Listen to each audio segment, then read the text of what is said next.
Здравствуйте, дорогие друзья! Кто следит за моими соцсетями, тот, конечно, в курсе, что сейчас будет интервью с украинским экс-чиновником высшего звена. И в свое время я делал ряд недвусмысленных и достаточно грубых даже заявлений в адрес этого человека, высказываний.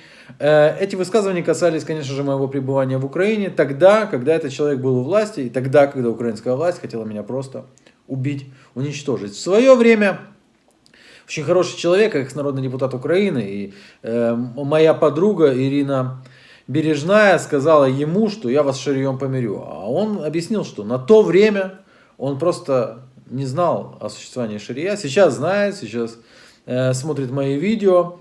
Я не могу, к сожалению, пообщаться с этим человеком лично. И я не посещаю Российскую Федерацию, это вам известно. Но, когда вы услышите вопросы, озвученные моим голосом, считайте, что это я их задаю. Конечно же, возможно, я задал бы какие-то дополнительные вопросы, получая ответы. Но мой журналист решил просто не отходить от четкой схемы, и слава богу. Поэтому я задаю вопросы, те, которые меня интересовали, Николаю Яновичу. Конечно же, вы уже догадались, что речь идет об экс-премьер-министре Украины Николае Яновиче Азарове. Все, что сказано в этом интервью, является личным мнением, конечно же, Николая Яновича, не имеет никакого отношения к личному мнению Анатолия Шария, который просто является журналистом, который просто берет интервью. Первая часть. Скажите, почему не произошло разгона собравшихся даже тогда, когда была атакована, с грейдером была атакована администрация президента Украины? Ну, для того, чтобы ответить на этот вопрос, нужно понимать характер президента Януковича.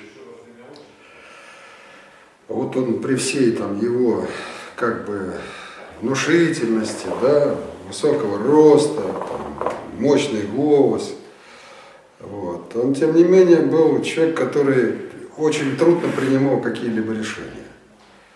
Очень трудно. И вот у него была какая-то такая фишка, которую я не мог, значит, как-то преодолеть в своих разговорах с ним, когда он говорил, что вот власть не стоит ни одной капли крови, там, что вот, так сказать, надо договариваться, то я-то понимал, что уже договариваться бесполезно, что включена вот эта вот машина заговора, да, смещения. Поэтому я говорю, что ты с этими клоунами разговариваешь? Вот, ну это же вот просто они из себя ничего не представляют. Ни Клочковицы, ни тем более Технибок. За ними ничего не стоит. Совершенно другие кукловоды. Вот, и совершенно другие люди, режиссеры этой ситуации. Это раз. Второе. Ну, я тоже гуманный человек, и тоже, так сказать, для меня вот такие близкие для меня, для духа моего, там, мысли о том, что, вот, так сказать, кровопролитие недопустимо. Но когда ты находишься, значит, в управлении государством, и тебе люди доверили это управление государством, и от твоих решений зависит их жизнь, безопасность, благосостояние, а когда тебе противостоит и пытается сорвать нормальное развитие государства кучка бандитов, а мы прекрасно знали, кто нам противостоит, это бандиты, то тут рассуждать там о какой-то капле крови недопустимо. Тут получается, что мы как бы игнорируем свои прямые обязанности. Я это откровенно говорил. И не просто говорил это в частных беседах. Я это говорил на заседании правительства, где сидел министр внутренних дел, например, там, заместитель генерального прокурора. Я говорю, как вы можете допустить то, что солдат, военнослужащих Беркута обливают зажигательной смесью и практически уже переступили порог, который отделяет мирного манифестанта от бандита. Отношение к бандитам не может быть гуманным. Вот, в данной ситуации. Это когда он арестован, сидит в тюрьме, там можно подумать о гуманизме. А когда он убивает сотрудников правоохранительных органов, то ни о каком гуманизме речи не идет. И что он отвечал? Вот он отвечал, что вот мы с тобой должны страну объединить, мы должны, так сказать, убедить, мы должны договариваться. И вот это, к сожалению, значит, ну, это был процесс возможен, там, первые 5 дней, 10 дней, но когда он затянулся на 3 месяца, это ноябрь, декабрь, январь и даже февраль, вот, на 3,5 месяца затянулся, то я видел, как ребята, беркутовцы наши, да, и не только беркутовцы, а там, предположим, другие правоохранительные органы, как они морально начали сдавать. Вот это на моих глазах проходило перелом. Ведь надо не забывать, что вот такое действие, автомайдан так называемый, который ездил по квартирам генералов милиции, например, запугивал семьи. Там, например, дома, где жил мой сын, например, приезжали, забрасывали бутылками с зажигательной смесью, угрожали судьям. То есть вот такая атмосфера террора, типично бандеровского террора, который был после войны, вот, например, во Львове, там, Ивано-Франковске, когда люди боялись. Вот такой, значит, атмосфера террора такая установилась. Я считаю, что самой главной нашей ошибкой, а может быть даже больше, чем ошибка, это было то, что мы не применили все те меры, которые государство должно было использовать для установления порядка в стране. Кто реальный отдал приказ на разгон тех людей, которых впоследствии назвали студентами, которых разогнали? То есть не имеется в виду попка, которая подписала это указание, а кто дал реальный приказ политический? Ну, мне трудно сказать, я, если честно говоря, я не знаю, потому что вот я могу сказать, как это мне стало известно. Это была суббота. Ну, для меня суббота был обычный рабочий день, я приехал где-то там 8:30 на работу, и вот, значит, мой помощник по прессе, по средствам массовой информации, зашел ко мне и говорит: Николай, включите телевизор. Я говорю: что такое случилось? То есть, вот, смотрите, события произошли в 4 часа утра, например, да, 4:30, никто мне не позвонил, никто не предупредил. То есть, что я хочу сказать, чтобы вот меня правильно поняли зрители. То есть, вот это событие тогда не стало вот таким для власти резонансным, оно и на самом деле не было таким, по большому счету. Никаких там, конечно, детей не было на этой площади. Потому что как только я посмотрел на кадры, где там беспрерывно показывали какого-то поляку, у которого текла кровь, так сказать, на лбу, какой-то, так сказать, скажем, лет 45 мужчину, у которого была рассечена там, значит, бровь, по-моему. И вот эти окровавленные лица, вот все время одни и те же, стояли на экране, часами стояли. А внизу, значит, шла строчка, я сразу понял, что это отрежиссировано, что это, значит, какое-то вот постановочное действие. Но я сразу же вызвал министра, значит, здравоохранения, говорю: слушай, поезжай-ка немедленно, тут же вот говорят, что госпитали переполнены ранеными, да? Ты поезжай-ка немедленно выясни, что там не хватает, что надо сделать, чтобы каждому оказать медицинскую помощь. Она мне через полчаса звонит и говорит: Николай Иванович, там всего там, по-моему, там 15 или 16 человек, из них ни одного студента нет. Я говорю: как нет студентов? Тут же крики, они же дети, идут бегущей строкой. Она говорит: нет, там нет никаких студентов, там 35-40, безработные, там где-то приехал откуда, там ни одного киевлянина нет. Ну, вечером были уже более подробные сведения, это пришли все отчеты, вся информация, стало ясно, что мы столкнулись просто с колоссальной провокацией. Потому что вначале правый сектор, так называемый, напал на то дежурное подразделение милиции, которое охраняли эти палатки, где было, может, максимум 2 десятка человек, а может и меньше, и того не было. Вот они спустились от Украины, напали там на этих ребятишек, постовых милиционеров, вот, стали их избивать.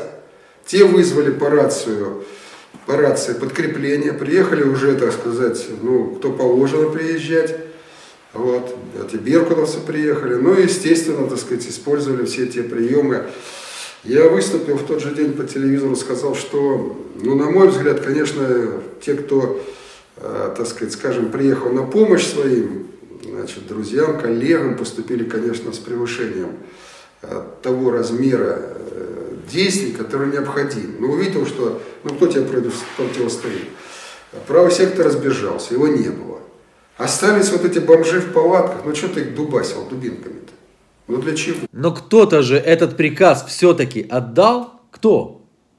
Я думаю, что никакого такого приказа, вот такого или злонамеренного плана вот с нашей стороны не было. А была против нас провокация, в которую просто наши, так сказать, люди из-за недалекого своего развития въехали.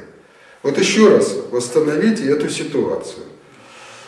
Вызывают подкрепление. Ребята, которых реально избили. Это реально там с черепно-мозговыми травмами 12 было милиционеров. Значит, их реально избили. Вызывают подкрепление. Приезжает подкрепление. На каком уровне приезжает? Ну, там командир отряда, капитан, ну, майор. Вот он смотрит, так сказать, бьют милиционеров. Какие его должны быть действия? Ну, по-хорошему, он бы, оценив вот эту ситуацию, видя, что никакой угрозы там для общественной безопасности нет, а вместе с тем на площади стоит 10 камер, стоят осветительные приборы, стоят 52 журналистов, и все это снимают, я бы, наверное, сообразил, а для чего они стоят здесь?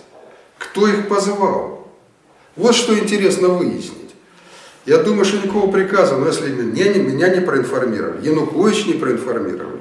Ведь когда я узнал, я первым делом, вот я сразу же рассказывал, что приехал, значит, в свой кабинет, где-то 8:30 мне эту информацию по телевизору, так сказать, сообщили, я тут же стал звонить министру внутренних дел. Доложи ситуацию. Он мне докладывает эту ситуацию. Связался с президентом, он говорит, я не могу с ним связаться, его нет на связи. То есть, вот я все эти детали рассказываю, вот почему, что если бы что-то произошло чрезвычайное, вот на тот момент масштабы чрезвычайные, да, действительно, было побоище, были там десятки раненых, там, так далее, то и меня бы разыскали, и президента подняли, где угодно нашли. Ну, такая же ситуация в стране. Раз ни меня, ни президента не проинформировали, значит, никто этому эпизоду не придал никакого значения. Плохо, что не придали. Плохо, что не оценили, но такие были масштабы. Ну, я все-таки хочу о людях думать лучше, там, не допускаю, что министр внутренних дел там у нас был каким-то там... Так и министр сам узнал в 8 утра, как потом выяснилось. Там все это шло там непонятно на каком низком уровне. То есть, еще раз повторяю, что вот это все было раскручено, специально отрежиссировано и придано таких масштабов, какие на самом деле это событие не имело. А где те все пострадавшие? Вот сейчас кто-то же должен выйти и сказать, вот мне там разбили голову, я инвалид. Нет же таких. Куда они делись все? Вы расцениваете свой уход с поста премьер-министра как предательство со стороны Януковича? Ну, как вам сказать, значит, заявление подал сам, естественно, так? Подал потому, что я другого не видел для себя выхода. Вот я понимал, что надо сейчас принимать решительные меры. Видел, что президент на них не готов. Я знал, что идут переговоры о компромиссном премьер-министре. Та фигура, которая могла бы, так сказать, устроить и оппозицию, и, так сказать, президента. Но чего я бы стал держаться за это кресло и мешать этим переговорам?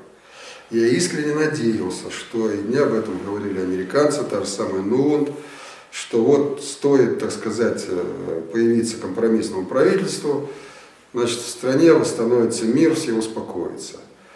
Ну, с другой стороны, мне казалось, что они не остановятся на этом, что главная цель их все-таки не правительство, а президент. Главная их цель захватить власть.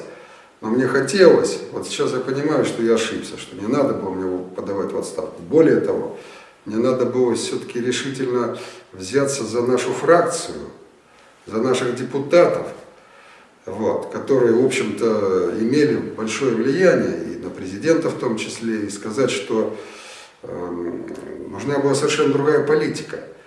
И, кстати сказать, ко мне приходили депутаты и говорили, то есть вот здесь я усматриваю, конечно, свою долю ответственности, очень серьезной, большой ответственности за то, что когда мне приходили депутаты, тот же Ефремов приходил, Александр Сергеевич, и говорил, слушай, говорит, Николай Иванович, вот ты представляешь, говорит, это точно переворот государства. Ну ты вот подумай, да не может быть, Саша, такого.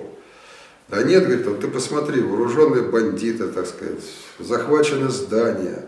Ну, то есть он призывал меня как премьер-министра и призывал президента к тому, чтобы посмотреть на эту обстановку их глазами. Никто не вспоминает, что были расстреляны, например, постовые ГАИ, там 3 человека из автомата, просто, так сказать, что 2 человек они убили, заговорщики, там, негоянцы, еще там одного белоруса, как сакральные жертвы, да, то есть уже еще один, так сказать, был вывешен на елку, это, видимо, тот, кого они посчитали предателем. То есть уже существовала очень серьезная угроза безопасности. И вот то, что докладывал мне СБУ, ну, председатель СБУ Якименко каждый день, так сказать, имел мне, так сказать, со мной разговор, он докладывал ситуацию. Вот из его докладов я не видел опасности переворота. Вот. Он мне все время говорил, что у нас сил достаточно, чтобы локализовать любую попытку захвата власти. Я ему спрашивал, говорю: Саша, слушай, дорогой ты мой, вот я вижу перед кабинетом министра узкую цепочку ребят беркутовцев. Там, пусть там 100 человек стоит. И я вижу, как они выдерживают натиск многотысячной толпы. Там, 5-6, там, так сказать, причем подготовленных людей. Это не простые мирные манифестанты. Это ультрасы, это правый сектор, это боевики, это свободовцы, это те, кто прошел тренировки. Вот что такое 100 человек, невооруженных, кстати. Вот у них щиты и дубинки, все, больше у них ничего нет.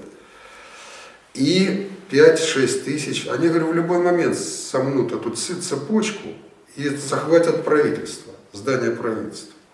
Да нет, у нас там резервы, у нас тут резервы, у нас, так сказать, вот там 100 человек, там 120, так сказать, мы этого не допустим.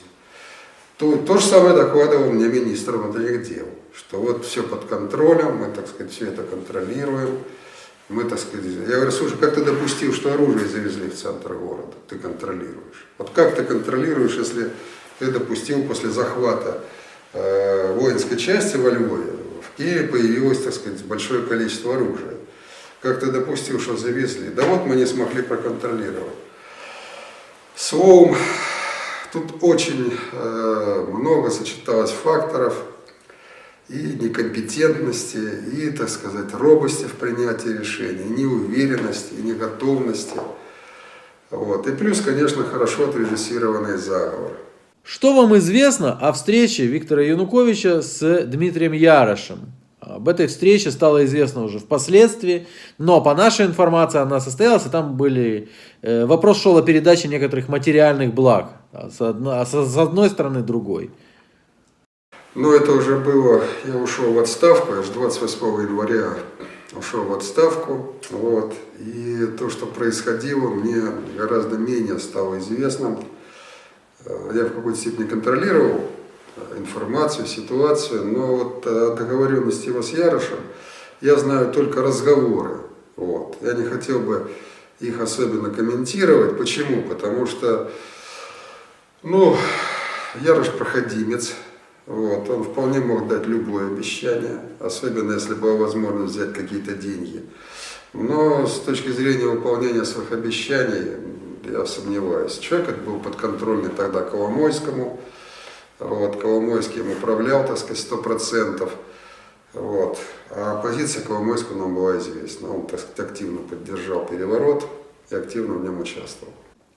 Если мы возвратимся к тому, что предшествовало тому, что произошло зимой 13-14 годов, не кажется ли вам, что проблемой тогдашней власти было просто неумение донести человеческим языком определенные факты? К примеру, я смотрел ток-шоу, в котором участвовали вы, и вы пытались объяснить языком цифр, аудитории, но аудитория практически свистела.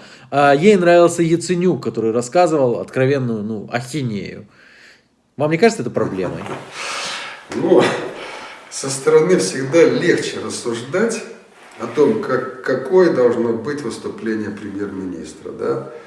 Я не Задорнов, Царство Небесное, вот, это, так сказать, великолепный этот оратор, который вот выходит на сцену и привлекает к себе сразу же внимание публики. Мой большой, наверное, недостаток, я сейчас уже могу в этом признаться, в том, что я почему-то считал, что людям надо всегда говорить правду. Вот. И вот правда должна дойти. Вот я говорю, что подпишем соглашение об ассоциации, гривна будет девальвирована в 1,5-2 раза. Ну, скучно это, не скучно, но это правда. И большой для меня проблемой был в моих дебатах там, с Яценюком, Тимошенко, там, да с кем угодно вот из этих команд, это было то, что вот с их стороны шла ложь. Вот сплошная ложь, сплошное вранье. И ну, я не мог все время говорить, вот это ты врешь, вот это ты врешь, вот это ты врешь. Я был вынужден опровергать их цифрами, доказательствами. Но вот вы говорите, я могу с вами согласиться, что значит, люди плохо воспринимают цифры, гораздо лучше воспринимают, когда им скажут, слушай, вот вступим, подпишем, и будет 5000 евро заработная плата. Вот подпишем, значит, будем без всяких виз путешествовать по всему миру.